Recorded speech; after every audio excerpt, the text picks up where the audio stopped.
Hello and welcome to United 24 Media. My name is Philip Malzahn, and today I have a very special guest here with me in the studio. His name is Mark Arnold. He served for 37 years in the United States military. He was a Green Beret. For those of you who don't know, that's an elite unit of special forces in the United States military. He had multiple combat deployments in Afghanistan, in Iraq.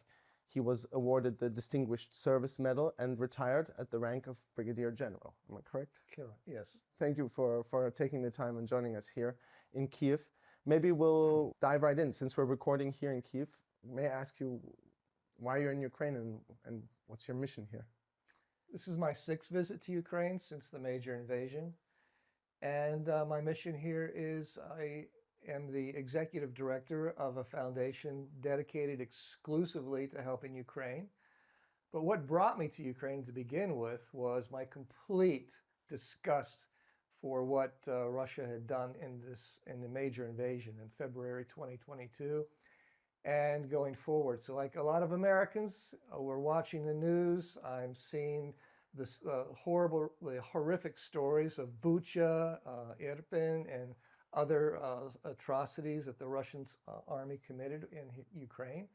I decided I'm going to do something to help. I did not know what it would be. My first visit to Ukraine was during the Kharkiv Oblast counteroffensive, September 2022. And I'm following the Ukrainian military as it's liberating ground. And my first visit to a liberated town was Izium. And I'm at Izium 5 days after its liberation by the 80th Air Assault Brigade. And I am among hundreds of bodies of civilians that the Russians left behind. And I'm talking then to the survivors of Izium, of 6 months of occupation. And the stories that I heard from these innocent Ukrainian civilians are things you cannot possibly make up. They're so horrible. They're so terrifying. And at that point, I knew that I was going to be committed to Ukraine. So it seems like you have quite a hands-on approach and a lot of first-hand experience also. As a long-time soldier and as a former general, I would like to ask you from what we have experienced or you have experienced here in this theater of war in Ukraine with its fast-paced development of new technologies being implemented all the time, this massive new use of drones.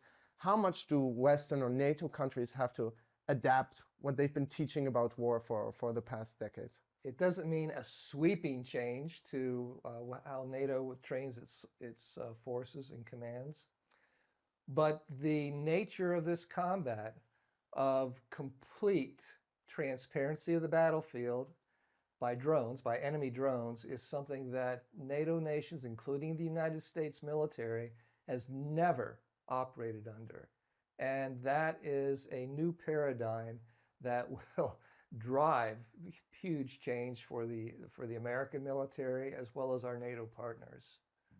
Ukraine recently created the drone forces as a separate branch of the military, the first country in the world to do so. I know the United States, if I'm not mistaken, created the Space Force in 2019. Yes. But there are no drone forces. Is what Ukraine did, is it a precedent? Is it something other countries will have to follow suit? Or do you think this, as we said, drones is the big thing, or can it be incorporated into different branches?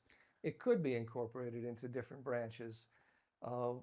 What I think the American military will have, or any NATO military will have a difficult time at, but certainly my experience in the US military is they would have a very difficult time because of their bureaucracy to keep pace with the enemy's continuous change of capabilities on the battlefield.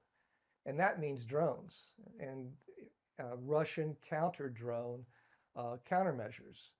And they change every 2 to 3 weeks on the battlefield. So what Ukraine has is, and I'm actually part of it with my foundation, is continuous feedback from the front lines to what they absolutely need for drones and counter-drone capabilities.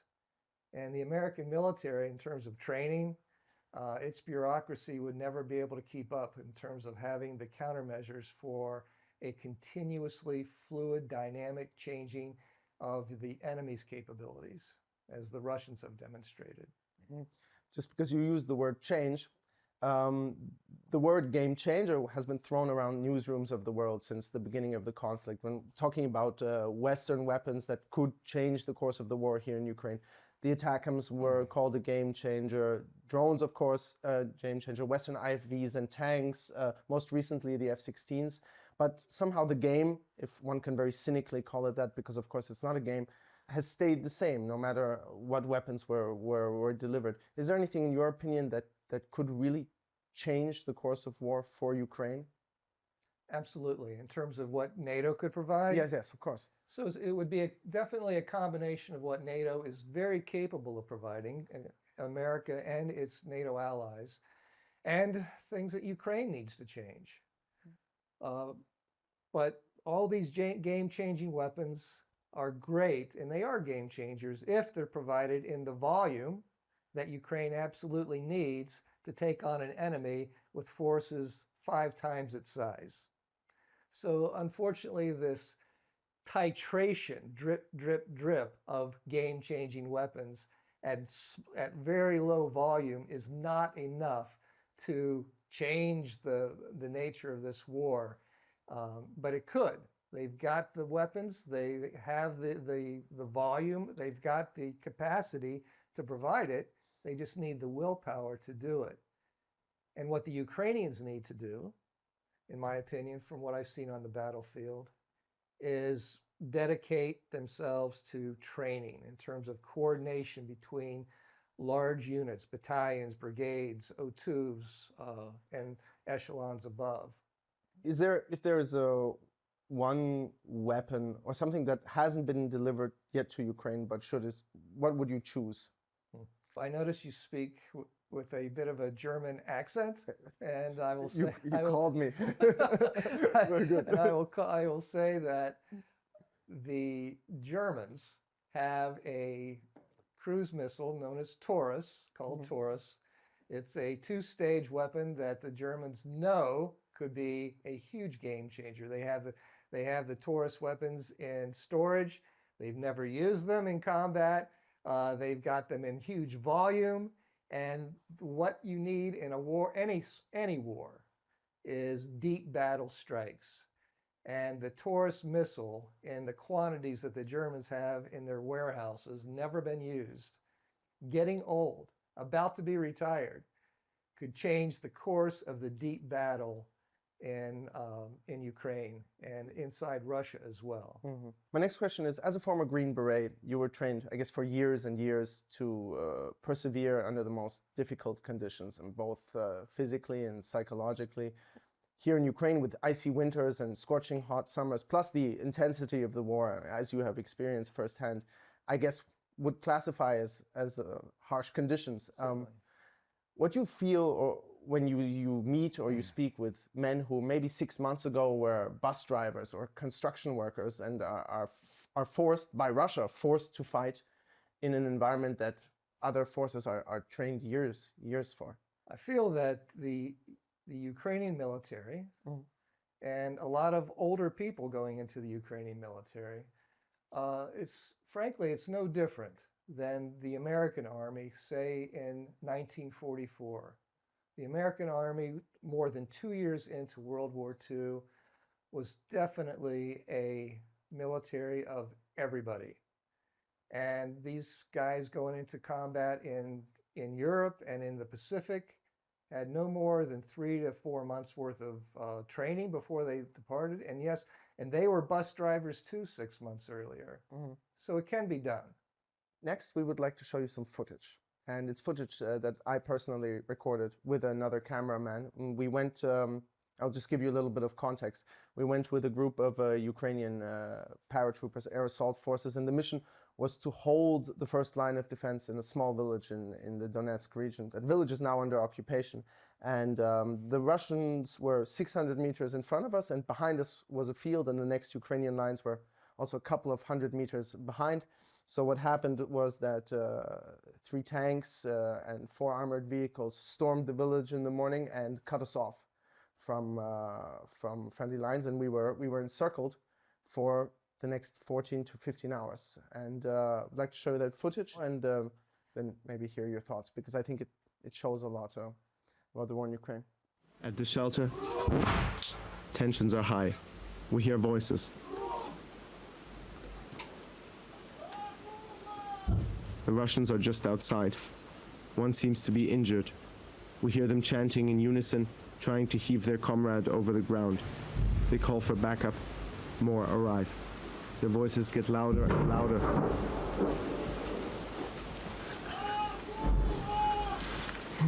Малыш, ебаните в нас. Малыш, ебаните в нас. У нас есть дохуя пидоров. Перекличку, сука, делают. Ебаните в нас, кто слышит. Gaba sends a final call for help over the radio. There is a cellar, we hear one of the Russians say. They're coming. It is the moment when my life should be flashing before my eyes, but it doesn't. I only see Obama, his lips twisting around his teeth as he and Django stand with the guns in their hand. But once again, we are lucky.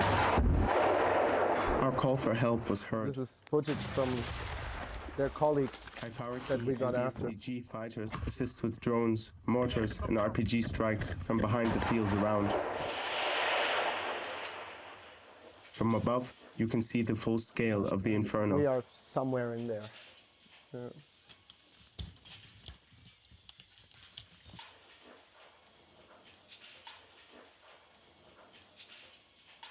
Inside, explosions very close to us tell us Ukrainian troops are firing at the Russians.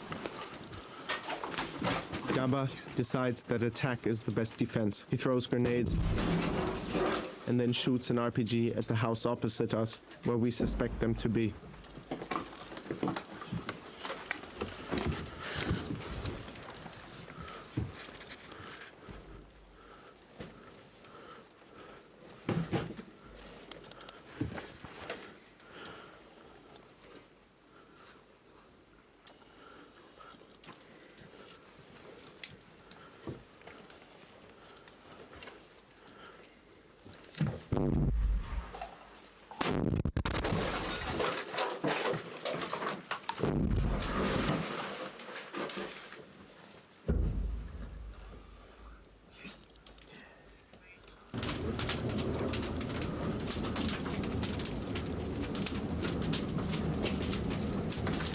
From your position as an expert, what would you say about that situation?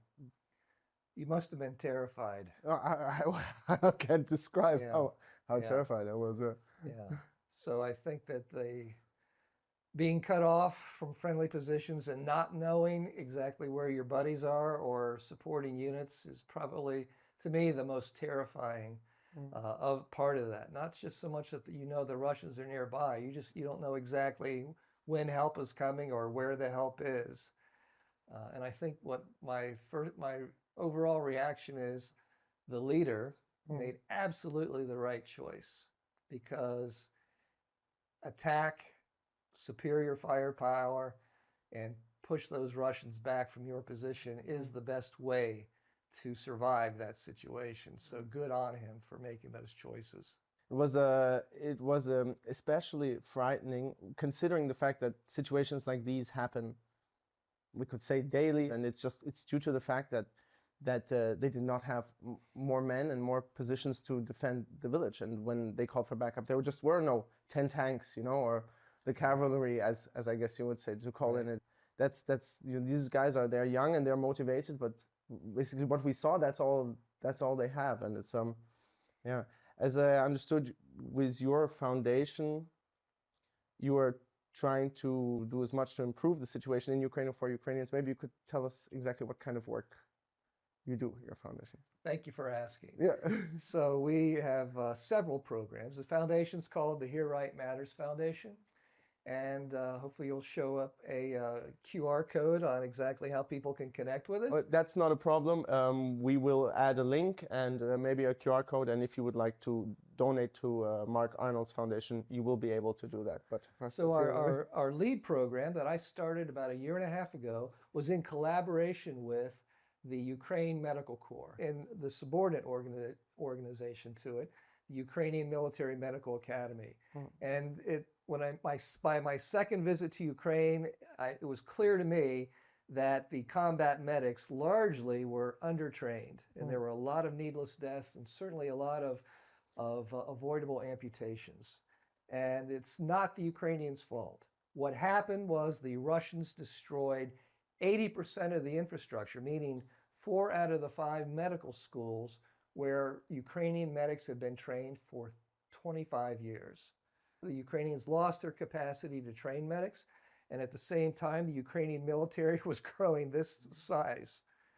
So what I did was, over the past year and a half, I've raised $2.1 million, and we've provided all the sophisticated training equipment that you need to train a combat medic. And now that is spread in multiple locations all over Ukraine, which is one of the reasons for this visit, is to see where all those, to see the employment of all that equipment we provided. That program continues. I continue to fundraise for it. I need at least another $500,000 for it to sustain that program for the next 2 years in Ukraine. Another program that I'm raising money for is we are converting large SUVs bought in America to frontline ambulances. And I just came back from Donetsk in Kharkiv Oblast late last night, meeting with physicians at what they call level 2 hospitals and stabilization points. And I learned this my last visit, that those SUVs converted to ambulances are the perfect platform for transporting casualty evacuation in the harsh road conditions, especially in wet road conditions at the front. Also, and very unique to our foundation, I think we are the only foundation in the United States that is funding drone capacity here in Ukraine. So we have a Ukrainian partner, a charitable partner who we work with in Ukraine, and they have their connections with small little cells of Ukrainian industry that are making very customized drones for the Ukrainian military, including the border guards and special elite units. So we provide the funds for the components to be made to these elite unit specifications. And the drones at that point are essentially the world's best racing drones, especially if you want to race at night. Then the Ukrainian military takes possession of those because they're very legal. It's something that meets all the US trade restrictions and sanctions, because they're essentially racing drones made to the specifications by the elite units, and then the units will then militarize them with what they need to, whether it's observations of enemy positions or destruction of enemy positions. So we've raised $1.2 million for this program, and that program has plenty of room for expansion. And it benefits, by the way, from that feedback loop that the US military will never have, which is direct feedback from end users directly to the software developers and product developers for the manufacturer itself, so that modifications are made, and a week later, these guys are deploying back to the front with exactly what is successful with the most recent Russian countermeasures. Seems like your foundation integrated itself or adapted quite well to this do-it-yourself modus operandi, one could say, in Ukraine. I know you said you don't do politics, and I mean it, the question from a military perspective. Considering the war as it is now, what's your short-term prognosis, and what do you think will be the most critical moments in the upcoming months? My prognosis is, again, as I mentioned, we just came back from Donetsk, actually Pokrovsk area, and engaged in conversation with commanders there. It's difficult. It is grinding, and it has been grinding for months, if not 2 years. I believe over the next few months, the Ukrainian military will definitely hang in there. I think the Russian military is going to have to reset itself 4 months from now, because it will run out of bodies, at least bodies at the capacity that it's throwing at in Donetsk right now. And things will be fairly stable. My last question is concerning Western weapons, especially American weapons. I remember General Zaluzhny, when he was still general, wrote in his report that some things like the Excalibur shells for large howitzers were not working as well as one would have hoped due to Russian electronic warfare adapting. Other performance reviews have been very good. How generally would you rate the performance of American weapons on the battlefield in Ukraine? Excellent. Huh? I think excellent. I believe that again, this is my 6th visit to Ukraine. Every visit, I spend several days, if not weeks, at the front, engaged with battalion commanders, sometimes company commanders, certainly brigade commanders and their staffs. So I know exactly what they're saying in terms of the gaps. And the Bradley fighting vehicles, the Abrams that we provided in tiny numbers, the weapon systems that we provided work well. And there's just not enough of them. There's just not enough of them. And yes, the Russians are not good at many things and never will be, but they are adaptable. They do adapt in terms of certain technology. And the Russians have always had, frankly, an advantage over NATO forces when it comes to electronic warfare for decades. Well, thank you for taking the time to come to Ukraine and to visit us here at United 24. It was a very pleasant conversation. Appreciate it. I wish you the best of luck and that you find the money you're looking for. Thank you.